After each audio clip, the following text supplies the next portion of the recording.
Kilongo TV. Kilongo TV. Boss abonné. Ebele. Mikolo, solingi o s'abonner au betika point. Kilongo TV. Kilongo TV. Bobeto be bokoto be na YouTube, bobeto be Kilongo TV. Po Kilongo TV. Boko mona maijane. Oh Kilongo TV oh. Kilongo TV sene moko ebotami Kilongo TV boko mona makambo ya minene mpo yasa kaba viko le kabatunyaso Kilongo TV.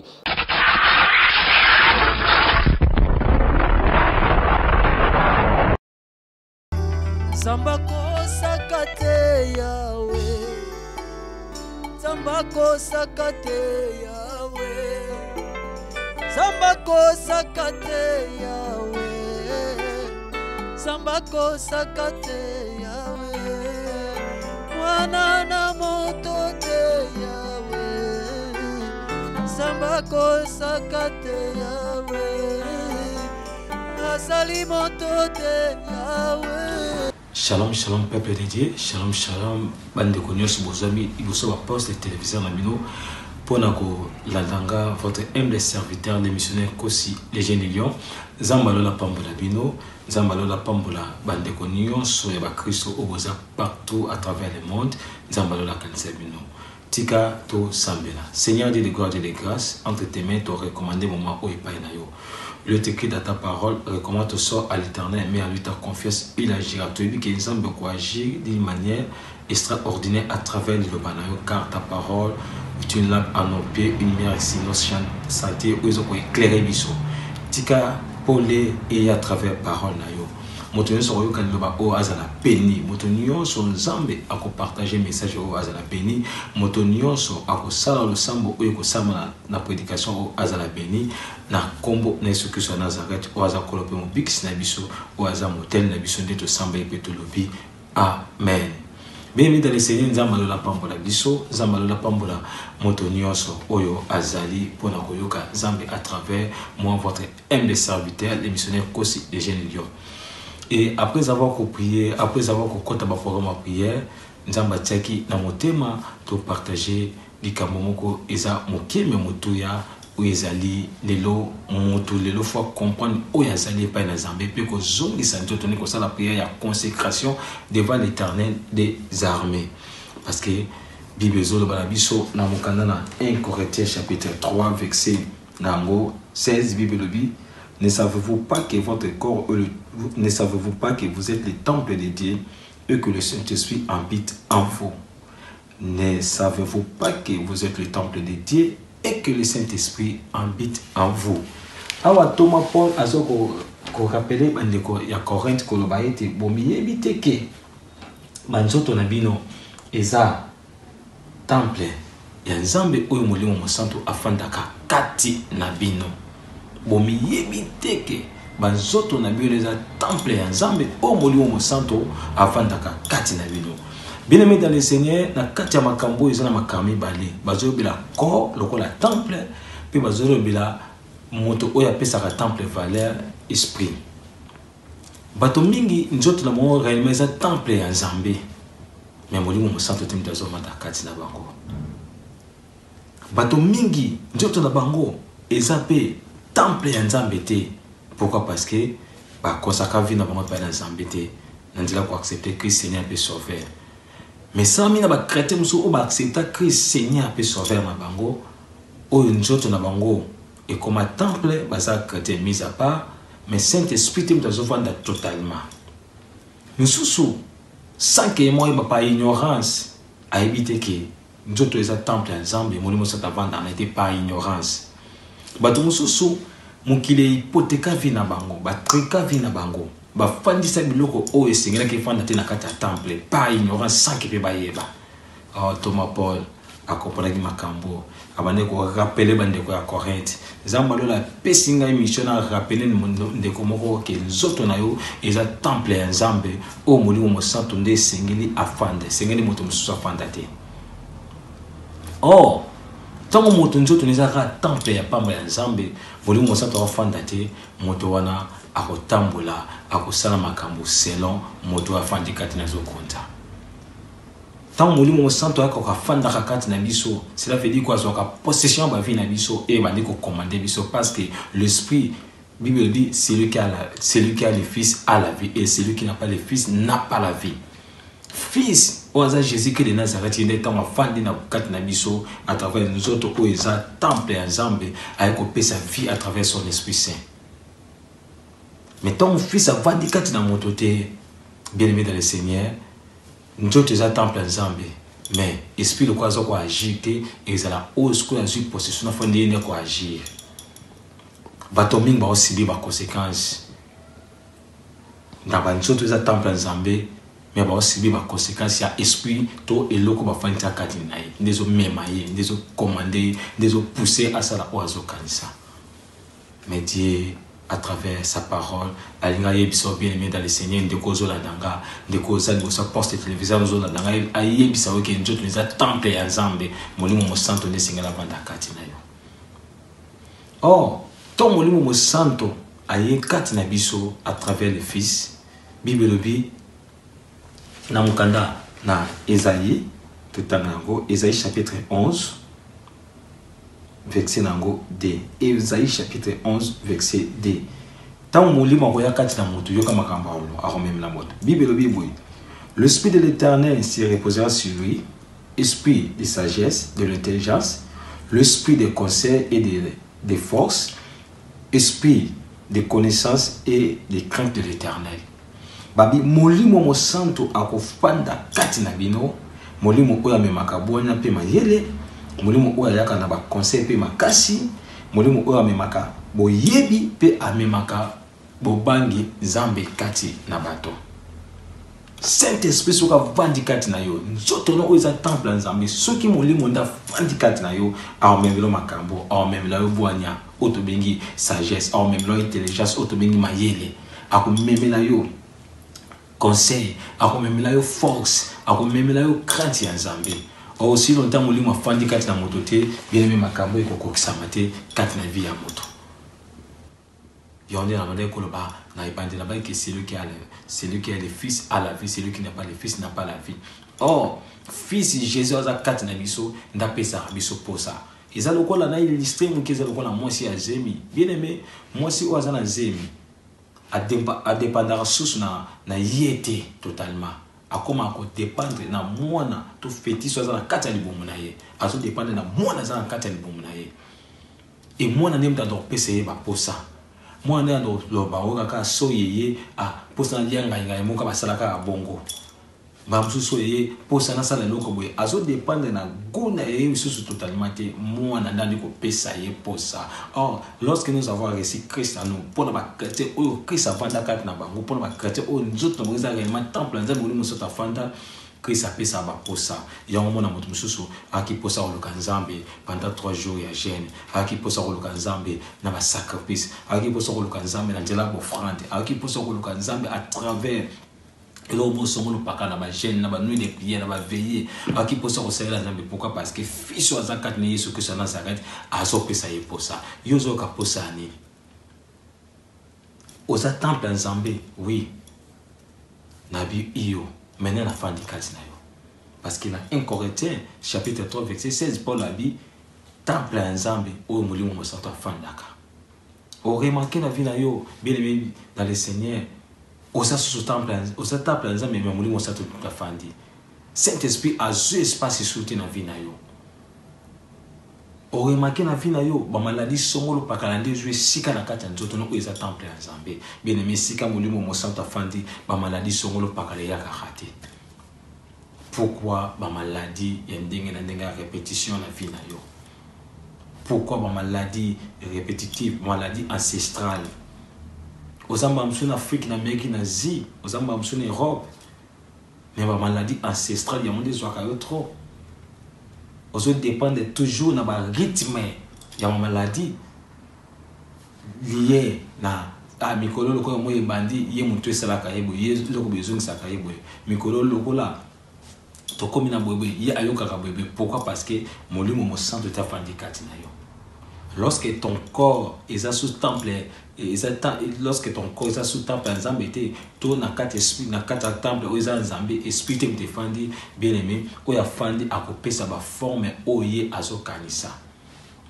Voilà la raison pour laquelle batu mususu ba mi pesi na milangwa. Pourquoi? Parce que nous autres na ye eza temple ensemble était moli monsa depuis ta fandité eza bato ba fandi ba so commander sala boy zongi sabu ba maiti ba désir ou eza charnel ba maiti ba esprit oyo ya kanisa kité ba kotisi biloko mo o eza kité na ba penser à moto ba zingi penser à moto moko nzamba ko permettre moko ko pesa so occasion de roter la si les pensées. Tant espoir vandikati na moto ako comme ça moto ako doué penser à moto a penser à makambo za lié esprit. Mais tant esprit te moto vandikati na moto, espoir nzambe ta vandikati na moto, esprit ko yakati na moto wana, esprit ne ko pousser moto akanza. Ya ngoni bato mususu abanga kanzambe na moto wenenga oyo babanga kanzambe, mais il fait des rapports sexuels à travers son esprit. Afin d'akazo penser à boine comme mana mo sito mobile mais yemo soit fandi chaque jour bi mana ba sito mibali. Pourquoi? Parce que na bo moto ba bina on respecter nzoto ngeza temple nzambe mobala ko yeba nzoto na ngati na ko bi mana mo cité ça que na bala ye mais tant yemo so fanda api makana mibali to na basi sans que aye maki azu mana ba to na basi à travers ba penser na ye et ba passer les jours comme bien aimé ozo ça la péché koleka koto temple ensemble au moli on santa fandaka un jour nzamba permettre ngana zoka mwana moko n'importe quel mwana comme il déjà na 13 ans plus tôt na sambela pona koyi manifestation ya partenaire indésirable autobenga mari to femme de nuit abali ko se manifester na nzoto mwana na bima na nzoto abezo bimisanga yo nani na zuita na kata nzoto oyo banda na côté na nzoto on a déjà 10 ans na côté na âge à 3 ans yona ndo ngamba tata mosi na bango tanga yaki vacances na ndako nanga na kisantu nde ale ko sokola li banda na profiter na kota yo na fongo la parenthèse mo pe na okanga bien aimé dans le Seigneur toza ba bantu na biloko mususu to longola ba critique mususu atoza na Europe oza na Amérique nazi longola ba critique mususu toza ba mindelete quelle que soit nationalité aux to mukando selaka ya ba français to ya ba belge ya ba anglais to ya ba allemand ya ba nen to ba nen bien aimé aux congolais et ko choquer mbala mususu comprendre ka mabe toza ba congolais bien aimé critique na biso toza ba ta soni ba africain toza ba bantu mais lelo au mona moto pas au pesa tiki bana poto bazana bonga bongo alla taninga kanisi c'est bien bazaka bongo mais ça a ba conséquences ou ça réel ko yebate mama soko tante zo soko la mwana na ye liboso ya mbane ok mbane na ye azaki na misala ya mabe a posséder vie ya mwana baby sa vie ya mwana 10 ans mobimba na kata ya vie ya mwana oh nous faisons esprit na vie ya moto kolaka imaginez-vous mwana ça les 10 ans na ba mari de nuit mwana bongo ce qui a côté na mwana yo ce qui a côté na ndeko na yo et qui a passé à poser ba acte sexuel na ndeko na yo voilà comment makambebe ba vie ya bato mba msupe vie ya moto moye beba ka cause ya moto moye ya chara bongo au mari de nuit ça la 10 ans na nzoto na ye à côté na ba contexte sexuel et BBC finaye mba msusu na kangi parenthèse mais démon moi na chrétien moi na kata église chrétienne mais nous autres on n'est pas déclarant que ça tant par exemple mais moli on me semble que qui possession mari de lui dit ta fanda pendant 10 ans nana fanda na nzoto na yo nana fanda na nzoto les corps ou les temple ensemble mais esprit ni fanda aux diriger yo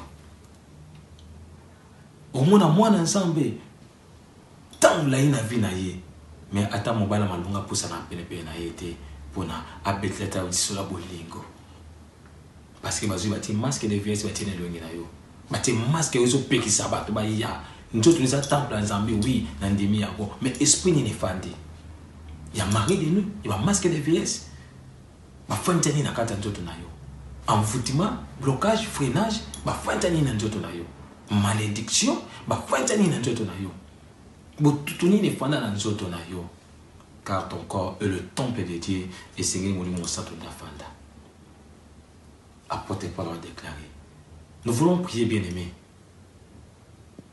Tumto sambela lelo mutu moko azwa décision koloba ki nzoto na ngeza temple ya nzambe o molimo sata fanda ezeska ba mari to ba femme lelo ko fanda te. Pourquoi maladie efandi na nzoto na yo to ozwa décision lelo? O milita mule na maladie efandi na nzoto na yo.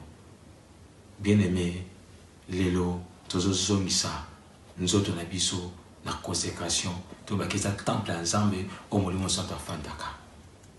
Nzamba pambola moto nyonso. Tonto sambela.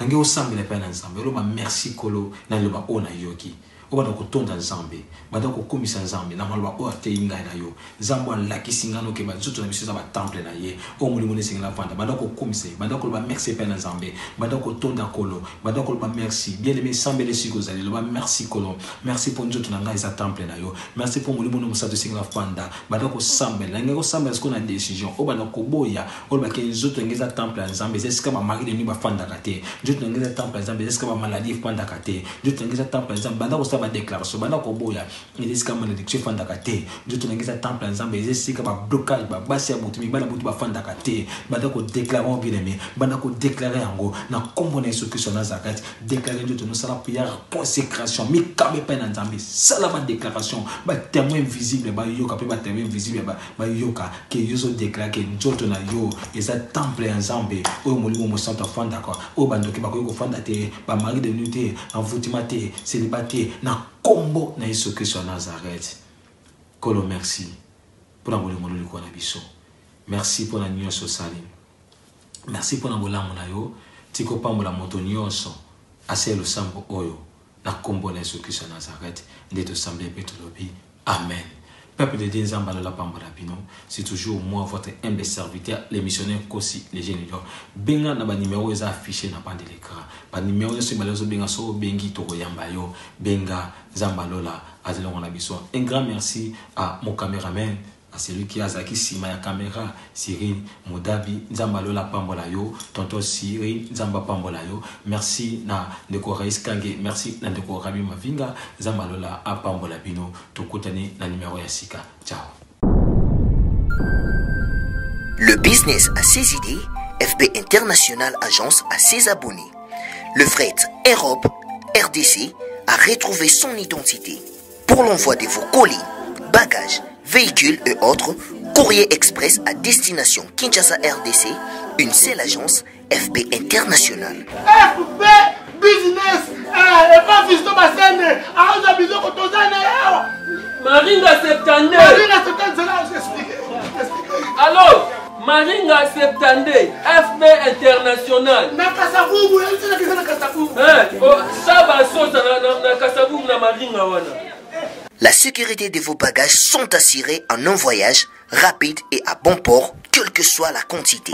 Du déposage jusqu'à l'entreposage, FB International assure comme jamais. Alors jamais. Nous organisons des frettes aériennes et maritimes. Awana FB International Business. Biloko et Komaka, Peto Zouaka. Pour plus de contacts, International. FB International. Souka. FB International. Danger. FB International. Adega. FB International. Masolo. Balobi kunande masolo ya kati. Mosusu olela. Mais FB International yango ni masolo.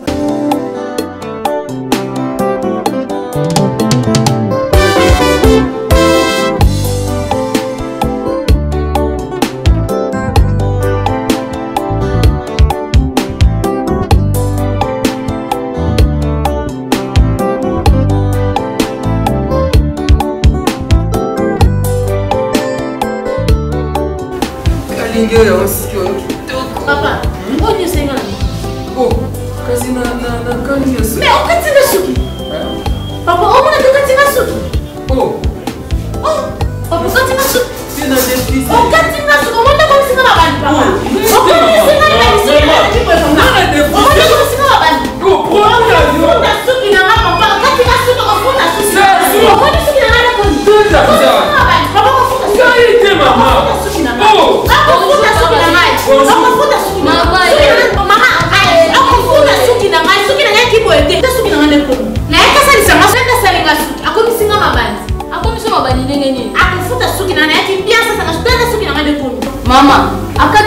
nini? Osali ni produit nini?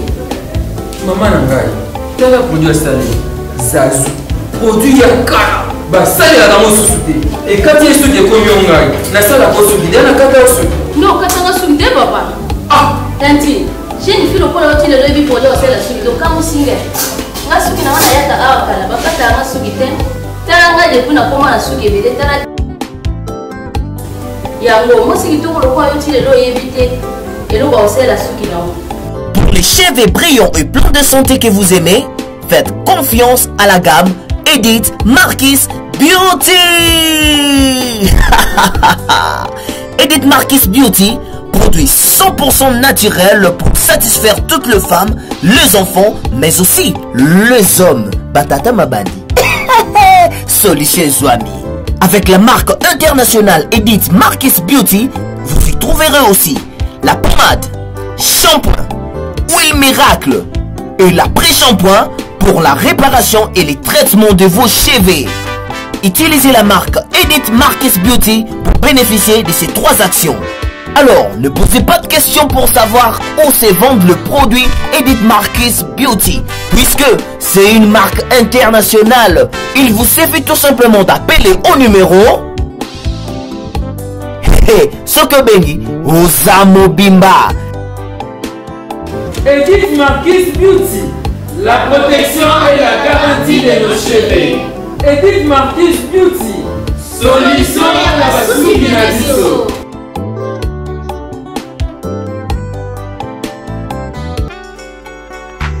Jésus-Christ ne mange jamais. Azamona motote pa bosana bilaka wala kayo. Kobumi seli ki ate, Yesu akosaka te. Jésus, Jésus. Alléluia. Zamba kosaka te Yahweh. Zamba kosaka te Yahweh. Zamba kosaka te Yahweh. Zamba kosaka te Yahweh. Mwana na moto te Yahweh. Zamba kosaka te Yahweh. Asali moto te Yahweh. Zamba kosaka te Yahweh. Yonde motombole ya mabota.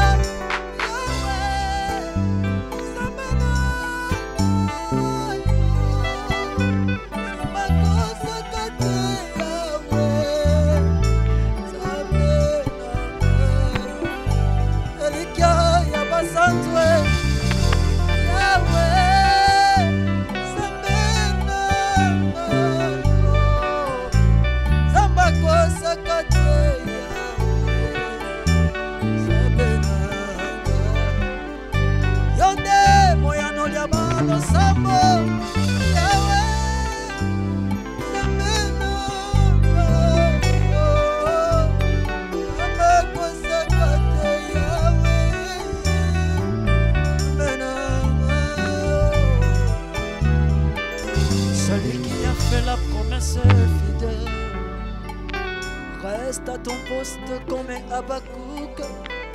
Celui qui a fait la promesse fidèle, mon Jésus-Christ. Reste à ton poste comme Habakkuk. Celui qui a fait la promesse fidèle, mon roi. Reste à ton poste comme Habakkuk. Tambola nakobanga nzambe ndeko. Debilaka nzambe kolata nzoto na vina yo. Okosopa masanjoli. Obola mwele kibele.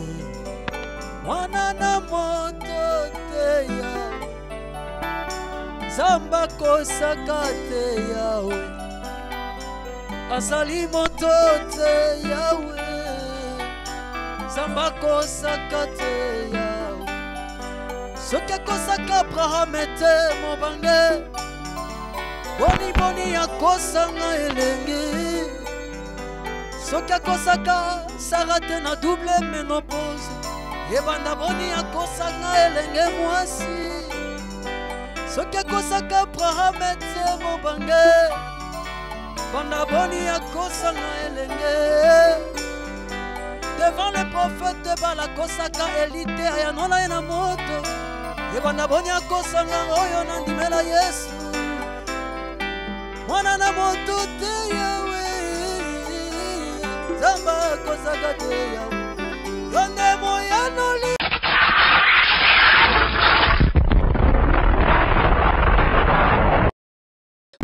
Kilongo TV. Kilongo TV. Boss abonné. Ebele.